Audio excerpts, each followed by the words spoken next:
उन्हाळी बाजरी धारलून झाल्यावर पोट भरून खाल्ल्या ताज्या आंब्याच्या साखा आणि पाटी भरून आंबे आणले खुडून। नमस्कार मंडळी, आज लवकरच कांदे निवडायला सुरुवात केली होती। थोड्या वेळाने सर्व काम आवरून चाळ व्यवस्थित साफ करून झाले आणि आज आपले कांदे साठवणीचं काम संपलं। आणि आपल्या मामांनी उन्हाळी बाजरी 15 दिवसापासून ट्रॅक्टरात काढून ठेवलेली होती आणि आज म्हटलं बाजरी पण धारलून घेऊ। मग काय लागलो सगळे कामाला।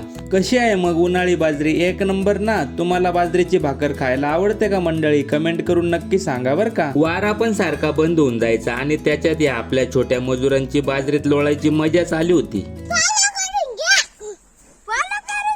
आणि जगदीश दाजींनी या पक्ष्यांना चारा पाणी केला, मग लागला बाजरीच्या गोणी भरायला। थोड्या वेळाने बाजरी पण धारलून झाली, मस्तपैकी गोणी आवरून दिल्या। मग आलो ताज्या आंब्याच्या साखा खायला। पोट भरून आंब्यांचा आस्वाद घेतला आणि येताना आपल्याला दळवटला घेऊन जायला पाटीभर आंबे पण खुडून आणले। चला मग मंडळी, भेटूया उद्याच्या व्लॉग मध्ये।